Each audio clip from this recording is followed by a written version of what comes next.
नमस्कार, आप देख रहे हैं भारत 24। आपके साथ मैं हूं पलक। सुबह के 10 बजने वाले हैं और हम आपके लिए लेकर आए हैं खास कार्यक्रम न्यूज एंड व्यूज। नमस्कार, मैं हूं प्रीति नेगी आपके साथ। तो जी हां, जैसा कि नाम से ही जाहिर है, इस खास कार्यक्रम में न्यूज के साथ ही आपको व्यूज भी मिलेंगे। और सबसे पहले बात करेंगे कृषि क्षेत्र के विकास के लिए। आज लोकनायक जयप्रकाश नारायण की जयंती के मौके पर 2 बड़ी योजनाओं की शुरुआत होने जा रही है। इससे उत्पादन बढ़ाने के साथ ही किसानों की आय में बढ़ोतरी का भी रास्ता साफ होगा। दरअसल प्रधानमंत्री नरेंद्र मोदी आज 2 बड़ी योजनाओं की सौगात देंगे, जिसमें 42,000 करोड़ रुपए का खर्चा होगा। पीएम आज पीएम धन धान्य योजना और दलहन आत्मनिर्भरता मिशन की शुरुआत करने वाले हैं। किसानों की आय और दलहन फसलों का उत्पादन बढ़ाने के लिए नई उन्नत किस्मों के बीच मुफ्त मिनी किट जारी करने की भी शुरुआत होगी। आपको बता दें, पीएम पूसा कैंपस में किसानों से मुलाकात करेंगे और उम्दा प्रदर्शन करने वाले कृषि उत्पादक संगठनों को सम्मानित भी करेंगे। अगर हम बात करते हैं 2014 से अब तक खाद्यान्न उत्पादन में 40% की बढ़ोतरी हुई है। गेहूं, चावल, मक्का, मूंगफली, सोयाबीन के उत्पादन में रिकॉर्ड स्तर पर बढ़ोतरी हुई है। 4 करोड़ से ज्यादा कृषि उत्पादों का निर्यात किया गया, लेकिन दलहन के मामले में अभी भी प्रयास करने की और जरूरत है। तो प्रधानमंत्री धन धान्य योजना की शुरुआत करेंगे, जिसमें किसानों को सीधा लाभ मिलने का अनुमान जताया जा रहा है। कैसे ये डबल सौगात होगी, ये भी आप जान लीजिए। किसानों को 42,000 करोड़ की सौगात दी जाएगी। पीएम धन धान्य कृषि योजना की शुरुआत 2030-31 तक। इसके अलावा दलहन मिशन का लक्ष्य भी है और दालों का उत्पादन 350 लाख टन का लक्ष्य है। आईसीएआर दलहन के लिए बनाएगी हाइब्रिड बीज। किसानों को बीजों की मिनी किट मिलेगी। 126 लाख क्विंटल प्रमाणित बीज की मिनी किट किसानों को मिलेगी। 88 लाख मुफ्त बीज के किट यहां पर बांटे जाएंगे। 1000 प्रसंस्करण यूनिट की स्थापना की जाएगी। 25 लाख रुपए तक की सब्सिडी दी जाएगी। गौरव मिश्रा द्वारा बातचीत के लिए हमारे सहयोगी लाइव जुड़ चुके हैं इस वक्त। गौरव, आज का दिन किसानों के लिए बेहद खास है। 2 बड़ी सौगातें प्रधानमंत्री नरेंद्र मोदी की तरफ से दी जानी है। इसके साथ ही किसानों को सम्मानित किया जाएगा।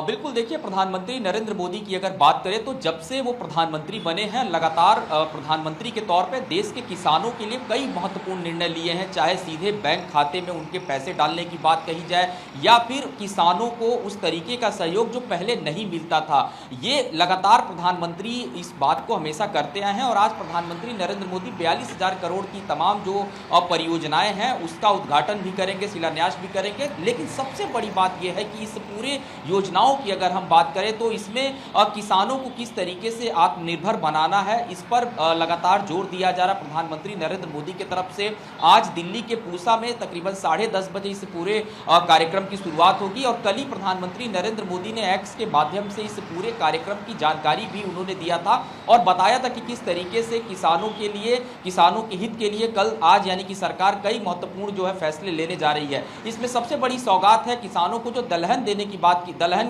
योजना की बात की जा रही है, उसमें जिस तरीके से निवेश की बात प्रधानमंत्री नरेंद्र मोदी कर रहे हैं।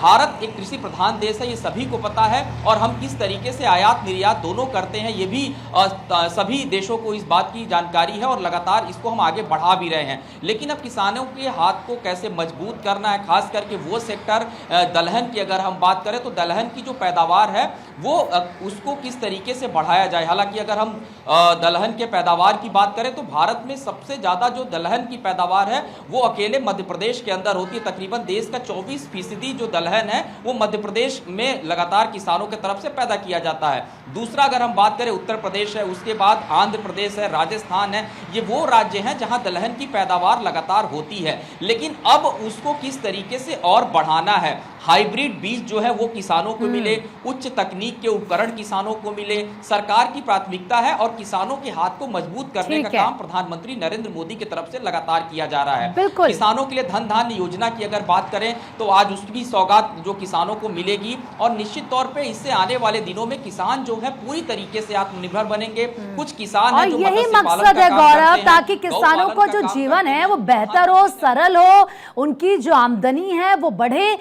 गौरव, आप बने रहिए हमारे साथ, एक बार फिर से मैं आपका रुख करूंगी, लेकिन हम बात कर रहे हैं कि किसानों को कैसे प्रधानमंत्री सौगात दे रहे, तो आप समझिए मेहसाणा, इंदौर, भीलवाड़ा में दूध पाउडर संयंत्र, तेजपुर में पीएम मत्स्य संपदा योजना के तहत मछली चारा संयंत्र, यहां पर सौगात दी जाएगी। बेंगलुरु और जम्मू कश्मीर में कृत्रिम गर्भाधान प्रशिक्षण केंद्र होगा। असम में राष्ट्रीय गोकुल मिशन के तहत IVF प्रयोगशाला खोली जाएगी। तो ऐसे में प्रधानमंत्री नरेंद्र मोदी किसानों को सौगात देंगे, इससे फायदा उनको होगा। इस योजना के लिए 24,000 करोड़ की सौगात होगी। कृषि उत्पादकता को बढ़ाना इसका मकसद है। फसल विविधीकरण को बढ़ावा देना है, टिकाऊ कृषि पद्धतियों को अपनाना है। इसके अलावा फसल कटाई के बाद भंडारण की सुविधा करना है, सिंचाई सुविधाओं में सुधार करना है, 100 चयनित जिलों के ऋण की यहां पर उपलब्धता सुनिश्चित करना है ताकि आसानी से लोन भी दिया जा सके। और चलिए अब आगे बढ़ेंगे। इसी बीच झारखंड से एक बड़ी खबर आपको बताएंगे। सारंडा में आईडी ब्लास्ट की जानकारी, एक जवान शहीद हो गया। सारंडा के जंगल में नक्सलियों ने आईडी ब्लास्ट किया। आईडी ब्लास्ट में सीआरपीएफ के जवान महेंद्र लश्कर के शहीद होने की जानकारी है। आईडी ब्लास्ट में सीआरपीएफ के 10 जवान घायल होने की भी इसमें खबर मिल रही है। तो आप देखिए, लगातार एक तरफ जहां पर नक्सलियों के खात्मे को लेकर अभियान चलाए जा रहे हैं, लेकिन नक्सली अपनी नापाक हरकतों से बाज नहीं आ रहे। आईडी ब्लास्ट हुआ जिसमें सीआरपीएफ के एक जवान महेंद्र लश्कर के शहीद होने की ये दुखद खबर मिल रही है। आईडी ब्लास्ट में सीआरपीएफ के जो 10 जवान हैं वो घायल भी हुए हैं। और चलिए आगे बढ़ेंगे, बात करेंगे बिहार विधानसभा चुनाव की, क्योंकि तारीखों के ऐलान के साथ ही सियासी पारा भी हाई पर पहुंच चुका है। निर्वाचन आयोग के द्वारा चुनावों की तारीख के ऐलान के साथ ही सभी राजनीतिक दल तत्काल प्रभाव से चुनावी मोड में हैं और अपनी तैयारियों को अंतिम रूप देने में जुट गए हैं। नेताओं ने अब जमीनी स्तर पर चुनाव प्रचार करना भी शुरू कर दिया है, तैयारी शुरू कर दी है। वहीं बीजेपी के नेता आज नामों पर मंथन के लिए दिल्ली में एकजुट हो रहे हैं। जानकारी के अनुसार सुबह 11 बजे का समय तय किया गया है, जब बीजेपी अध्यक्ष जेपी नड्डा के आवास पर यह बैठक होने वाली है, जहां पर गृह मंत्री अमित शाह की मौजूदगी में टिकट बंटवारे पर बीजेपी के नेता मंथन करेंगे। बताया तो यह भी जा रहा है कि बिहार के डिप्टी सीएम सम्राट चौधरी, मंगल पांडे, बिहार बीजेपी प्रदेश अध्यक्ष दिलीप जायसवाल भी इस बैठक में मौजूद रहने वाले हैं। तो देखिए, सीट पर सहमति को लेकर प्लान पूरा तैयार है। दरअसल बीजेपी ने हर सीट पर 3 उम्मीदवारों का पैनल तैयार किया है। इन नाम पर मुहर लगाने के लिए बीजेपी की बैठक होगी और आज बीजेपी का बिहार कोर ग्रुप दिल्ली में बैठक करेगा। 12 अक्टूबर को केंद्रीय चुनाव समिति की बैठक प्रस्तावित है। पीएम मोदी, अमित शाह, जेपी नड्डा बैठक में शामिल होंगे। इस बैठक में उम्मीदवारों के नामों पर अंतिम मोहर लगेगी। गौरव लगातार हमारे सहयोगी बने हुए हैं। गौरव, सीटों पर सहमति, लेकिन बीजेपी का प्लान जो तैयार है और बैठक इसको लेकर आज होनी है, फिलहाल जरा बताएं इस बैठक को लेकर क्या कुछ जानकारी मिल रही है गौरव? देखिए, बिल्कुल आज एक महत्वपूर्ण बैठक है। खास करके ये बैठक भारतीय जनता पार्टी के राष्ट्रीय अध्यक्ष और केंद्रीय मंत्री जेपी नड्डा के आवास पर आयोजित की जाएगी। इस बैठक में बिहार जो कोर ग्रुप है बीजेपी का, उसके सभी सदस्य मौजूद रहेंगे। इसके अलावा गृह मंत्री अमित शाह भी इस बैठक के अंदर मौजूद रहेंगे। पिछले 24 घंटे से लगातार ये देखा जा रहा है कि भारतीय जनता पार्टी की अगर बात करें तो वो ये चाहती है कि उसके जो सहयोगी दल हैं उनके साथ जो सीट शेयरिंग का फॉर्मूला है वो जल्द से जल्द तय कर लिया जाए, क्योंकि चुनाव की तारीखें आ गई हैं और भारतीय जनता पार्टी को एक बात अच्छे से पता है कि कम से कम 20 दिन का समय कैंपेन करने के लिए मिलना चाहिए उम्मीदवारों को, ताकि ज़्यादा से ज़्यादा लोगों तक संपर्क किया जा सके। तो आज महत्वपूर्ण बैठक है और समय कम है। ऐसे में सूत्र ये बता रहे हैं कि जो सीट शेयरिंग का फॉर्मूला है वो तय हो चुका है। खास करके अगर हम चिराग पासवान के पार्टी की बात करें तो लगातार पिछले 2 से 3 दिनों से जो दिल्ली में लगातार चिराग पासवान के आवास पर हलचल बनी हुई है। कहा जा रहा है कि 40 सीटों की एक डिमांड है चिराग पासवान की तरफ से की गई, लेकिन धीरे धीरे सूत्र बता रहे हैं कि आज जो चिराग पासवान की पार्टी है तकरीबन 25 से 27 सीटों पर आज सहमति बन सकती है। ऐसी जानकारी सूत्र दे रहे हैं, क्योंकि चिराग पासवान ने कल ही इस तरीके की बात में संकेत दिया था कि एनडीए में ऑल इज वेल चल रहा है। इसका मतलब चिराग पासवान के साथ जो सहमति है वो बन गई है। इसके अलावा अगर एनडीए में हम देखें जो अन्य सहयोगी दल है, जीतन राम मांझी की बात करें, उनसे भी लगातार बातचीत चल रही है। तो आज की बैठक में ये तय हो सकता है कि जो लगातार हम सीट शेयरिंग की बात कर रहे हैं, किसको कितनी सीटें मिलेंगी, आज इस बैठक में ये सब निर्णय हो जाएगा, क्योंकि गृह मंत्री अमित शाह भी इस बैठक के अंदर मौजूद रहेंगे। बैठक सुबह 11 बजे से हालांकि शुरू हो जाएगी। बिहार कोर ग्रुप के भी जो इसमें सदस्य हैं इस बैठक के अंदर मौजूद रहेंगे। दूसरी सबसे बड़ी बात यह है कि अगर हम बीजेपी की बात करें तो सूत्र बता रहे हैं कि 100+ सीटों पर भारतीय जनता पार्टी चुनाव लड़ेगी। इसके अलावा नीतीश कुमार की बात करें तो इतनी ही सीटें करीब नीतीश कुमार के पास भी रहेंगी। तो आप ये देख करके चलिए कि जो भारतीय जनता पार्टी ने इंटरनल सर्वे करवाया था। हर विधानसभा क्षेत्र में 3-3, हम अगर बात करें एक विधानसभा सीट पर 3 कैंडिडेट, खास करके 1 नंबर, 2 नंबर और 3 नंबर, किसकी कितनी वहां पर लोगों की डिमांड है, इस आधार पर यह सर्वे हुआ है। तो ऐसे में जब टिकट वितरण होगा तो देखना होगा कि किसका टिकट कटेगा और किसको टिकट मिलता है। गौरव, बिल्कुल आपने सही कहा, आगे भी पल पल की अपडेट आपसे लेते रहेंगे, लेकिन फिलहाल आपका बहुत बहुत शुक्रिया गौरव तमाम जानकारी देने के लिए।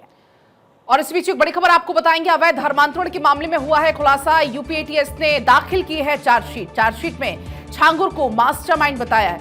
गरीबों को लालच देकर धर्मांतरण करवाया जाता था। चार्जशीट में 33 गवाहों के स्टेटमेंट भी शामिल हैं। कई पीड़िताओं ने यौन शोषण का भी इसमें खुलासा किया है। दुबई से 23.61 करोड़ की विदेशी फंडिंग के भी सबूत मिले हैं। 23 करोड़ 61 लाख के यहां पर विदेशी फंडिंग के कुछ सबूत भी हाथ लगे हैं। आपने देखा कि जैसे ये मामला सामने आता है, जांच इसमें आगे बढ़ती है और जैसे जैसे जांच आगे बढ़ती है कई सारे खुलासे होते हैं। विदेशी फंडिंग का भी इसमें खुलासा होता है। इसके कई सारे देशों में इसके अकाउंट पाए जाते हैं, वहां से भी पैसों का लेन देन हुआ था। तो धीरे धीरे जैसे जैसे जांच आगे बढ़ती चली गई, कई सारे खुलासे इसमें होते चले गए। और एक बार फिर बात करेंगे बिहार विधानसभा चुनाव की, क्योंकि सभी पार्टियां इस वक्त एक्शन मोड में हैं। लगातार बैठकों का दौर चल रहा है। पार्टियों को नेता, सीटों और प्रत्याशियों के नाम पर लगातार चर्चा कर रहे हैं। बिहार बीजेपी के चुनाव प्रभारी और केंद्रीय शिक्षा मंत्री धर्मेंद्र प्रधान पटना में सक्रिय हैं। उन्होंने जेडीयू नेता संजय झा से मुलाकात की, जहां पर सीट शेयरिंग पर बात की है। कल कई घंटे तक बीजेपी और एनडीए गठबंधन में नेता लगातार मंथन करते रहे। जानकारी ये मिल रही है कि एनडीए में सीटों को लेकर सहमति बन गई है। एनडीए आज सीट बंटवारे को लेकर ऐलान भी कर देगी। माना जा रहा है कि आज एनडीए के नेता सीट बंटवारे का ऐलान कर देंगे, जिसमें सूत्रों के हवाले से खबर है कि सीटों के ऐलान के वक्त बीजेपी, जेडीयू, एलजेपीआर, एचएएम और आरएलएम के सभी वरिष्ठ नेता मौजूद रहेंगे। अब संभावित सीट बंटवारा कैसे हो सकता है, क्या इसका फॉर्मूला, ये भी आप जान लीजिए। कहा जा रहा है कि जेडीयू 101 सीटों पर इलेक्शन लड़ेगी, बीजेपी 100 पर, एलजेपीआर 29 पर, एचएएम 7 पर, आरएलएम 6 पर। सूत्रों से जानकारी मिल रही है। अब आपको सुनवाएंगे कि जीतन राम मांझी ने क्या कुछ कहा है। सुनिए। फैसला होना है, दिल्ली में यहाँ भी बातें हुई है, वहाँ भी बात होने वाली है। अंतिम तो फैसला वही ना होती है। तो हम एनडीए के पार्टनर हैं, एनडीए के नेता लोग तो दिल्ली में ही बैठे हैं। हमारे सभी लोग गए भी हैं, हम भी पीछे से जा रहे हैं। जेपी नड्डा ने कहा है कि सीट लगभग फाइनल हो गए हैं। आप 15 सीटों का डिमांड कर रहे हैं। अध्यक्ष वो हैं, वो कहते हैं, उनकी बात को तो मानना ही पड़ेगा। क्या फाइनल हो गया तो हो गया होगा। सर, संतुष्ट हो गए आपसे? हमको कोई पता भी नहीं। 8 सीटों को लेकर सर जो बातें कही थी अपनी पार्टी को लेकर, फिर उस पर सर हम अनुशासित लोग हैं, जो अनुशासन के में हम रहेंगे। ज्यादा बातचीत के लिए हमारे सहयोगी सर्वेश इस वक्त हमारे साथ जुड़ चुके हैं। सर्वेश, क्या सीटों को लेकर बातचीत अब फाइनल हो चुकी है? क्या ये तय हो चुका है जो फॉर्मूला हम लगातार बता रहे हैं कि जेडीयू 101 सीटों पर लड़ सकती है, बीजेपी 100 सीटों पर, बाकी उसके बाद जो दल है जिनको जितनी सीटें, जो संभावित फॉर्मूला आ रहा है, क्या इसी पर बात बन चुकी है? अब इसी का बस ऐलान होना बाकी है? जी देखिए, बिल्कुल ये संभावित जो फार्मूला है इस पे बातचीत आप जो है वो बन चुकी है। और अभी जो जानकारी मिली है उसके मुताबिक अमित शाह ने जीतन राम मांझी और उपेंद्र कुशवाहा को दिल्ली तलब किया है। इन दोनों लोगों ने अभी जो अपने पत्ते नहीं खोले हैं। हालांकि जीतन राम मांझी ने कल जब वो असम से लौटकर पटना आए थे रात में, तो उन्होंने कहा था कि सब कुछ ठीक ठाक है और सब सही दिशा में जा रहा है और हम एनडीए के पार्ट थे, हैं और रहेंगे। और आज जब वो दिल्ली रवाना हो रहे थे तो उन्होंने कहा कि अभी उनको कुछ भी पता नहीं है, सब कुछ ठीक है। हालांकि वो दिल्ली जा रहे हैं, पहले उनके लोग पहले से दिल्ली पहुंचे हुए हैं, पीछे से वो भी जा रहे हैं और आगे जाके बातचीत होगी। दूसरी तरफ अगर बात करें उपेंद्र कुशवाहा की, तो उपेंद्र कुशवाहा ने एक तरह से देखा जाए तो फिर उपेंद्र कुशवाहा ने आज ट्वीट करके यह कहा है कि जो भी मीडिया के जरिए खबरें चल रही हैं वो भ्रामक हैं, तथ्यहीन है और छल है और कहीं ना कहीं प्लांटेड खबरें हैं। इसलिए खबरों पर भरोसा ना कीजिए। अभी तक सीट बंटवारे को लेकर कोई सहमति नहीं बनी है, इंतजार कीजिए, जब समय आएगा तो पता चल जाएगा। लेकिन उपेंद्र कुशवाहा भी दिल्ली रवाना हो रहे हैं। मतलब साफ है कि जो एनडीए का खेमा है उसने जो फार्मूला तय किया है उस फार्मूले में अभी भी जीतन राम मांझी और उपेंद्र कुशवाहा की तरफ से गतिरोध उत्पन्न किए जा रहे हैं। ये लोग अभी भी नाराजगी अपनी जाहिर कर रहे हैं, लेकिन जब दिल्ली जाएंगे अमित शाह से के साथ बैठेंगे तो वहां क्या बातचीत होगी उस पर सबकी नजरें टिकी हुई हैं। लेकिन जो फार्मूला यही रहने वाला है जो कि है 101 सीटों पे जेडीयू, 100 सीटों पे बीजेपी, 29 सीटों पे चिराग पासवान की पार्टी, 7 सीटों पर एचएम और आरएलएम को लेकर यहाँ पर 5 सीटों की जानकारी फिलहाल सामने आ रही है। ठीक है सर्वेश, आपके पास लौट रहे हैं, आप बने रहिए हमारे साथ, क्योंकि इस बीच एक और बड़ी खबर आपको बताएंगे। बिहार विधानसभा चुनाव को लेकर चूंकि कल से ही नामांकन की प्रक्रिया शुरू हो चुकी है, लेकिन अभी तक दोनों प्रमुख गठबंधनों में सीट बंटवारा नहीं हो पाया है। छोटी छोटी पार्टियों की वजह से दोनों जगह पर पेंच फंसा हुआ है। चिराग पासवान के साथ बीजेपी नेता लगातार मंथन कर रहे हैं। अमित शाह के करीबी नित्यानंद राय पिछले कई दिन से लगातार चिराग पासवान के साथ बैठकें कर चुके हैं और इसी बीच एनडीए में सीट बंटवारे के ऐलान से पहले Chirag Paswan central parliamentary board की भी बैठक करने वाले हैं। बिहार विधानसभा चुनाव 2020 में चिराग पासवान की पार्टी लोजपा अकेले चुनाव के मैदान में उतरी थी। उन्होंने ज्यादातर उम्मीदवार जेडीयू के खिलाफ उतारे थे। जब चुनाव के नतीजे आए तो चिराग पासवान को केवल 1 सीट मिली। परिणाम का जब विश्लेषण हुआ तो ये पता चला कि लोजपा की वजह से एनडीए को भारी नुकसान हुआ। जेडीयू को 20 से ज्यादा सीटों पर हार झेलनी पड़ी चिराग पासवान की वजह से। अब चिराग पासवान की क्या डिमांड है आप ये समझ लीजिए। 2024 लोकसभा चुनाव में 5 उम्मीदवार उतारे, 5 उम्मीदवारों ने बड़ी जीत दर्ज की, क्लीन स्वीप किया। चिराग की पार्टी का स्ट्राइक रेट 100% रहा। विधानसभा चुनाव में परफॉर्मेंस के आधार पर टिकट वो मांग रहे हैं। अब इसके अलावा चिराग उन चुनिंदा सीटों की भी मांग कर रहे थे जहां से जेडीयू और बीजेपी जीतती आ रही है। चिराग की पार्टी ने सिकंदरा सीट भी मांगी है जहां से मांझी की पार्टी के विधायक है। अब कुल मिलाकर ये उनकी जो मांग है ये भी अब आप समझ गए कि आखिर वो ये डिमांड क्यों कर रहे हैं। और वही देखिए, चूंकि बिहार चुनाव को लेकर महागठबंधन में सीट बंटवारे का आज ऐलान हो सकता है। सोर्सेस के मुताबिक आरजेडी 118 सीटों पर चुनाव लड़ सकती है, वहीं कांग्रेस 55 सीटों पर किस्मत को आजमा सकती है। इसके अलावा वीआईपी को 35, लेफ्ट को 30, आरएलजेपी को 3, जेएमएम को 2 सीटें मिल सकती हैं। तो महागठबंधन का सीएम चेहरा कौन होगा, इस पर भी आज मोहर लग सकती है। आरजेडी कह रही है कि सीएम चेहरा तेजस्वी ही होंगे, जबकि कांग्रेस विरोध तो नहीं कर रही है लेकिन हाँ भी नहीं कर रही है। कांग्रेस के नेता कह रहे हैं कि जनता तय करेगी कि सीएम कौन होगा। सर्वेश लगातार हमारे साथ बने हुए हैं। सर्वेश, एक तरफ हम एनडीए की बात कर रहे हैं, एनडीए की तरफ से लगभग जो सीट शेयरिंग फॉर्मूला तय हो चुका है। महागठबंधन की बात करें तो क्या यहाँ पर भी अब जो सीट शेयरिंग फॉर्मूला पूरी तरीके से तय हो चुका है, बस ऐलान होना बाकी है। इसमें 55 सीटें यहाँ पर कांग्रेस को जाती हुई दिख रही है, हालांकि पिछली बार से कंपैरिजन करें तो ये कम है। और दूसरा सवाल ये सर्वेश कि क्या तेजस्वी यादव के चेहरे का सीएम के तौर पर ऐलान भी हो जाएगा? देखिए, सबसे बड़ी बात है कि तेजस्वी यादव खुद तो कह रहे हैं, उनकी पार्टी खुद कह रही है कि सीएम का वो फेस होंगे, लेकिन सबसे बड़ी समस्या ये है कि महागठबंधन में जैसे ही तेजस्वी यादव या किसी को भी सीएम का चेहरा बनाया जाएगा, मुकेश सहनी भी कहेंगे कि डिप्टी सीएम का चेहरा उनको घोषित कर दिया जाए। तो कहीं ना कहीं ये गले की फांस बना हुआ है। इसी वजह से कांग्रेस शायद अभी तक तेजस्वी के नाम को आगे लेकर नहीं जा रही है और सीधे तौर पर यही कह रही है कांग्रेस लगातार। कांग्रेस के जो सीनियर लीडर हैं वो तमाम लोग यही कह रहे हैं कि जनता तय करेगी, नतीजे आएंगे उसके बाद तय करेंगे कि मुख्यमंत्री कौन होगा।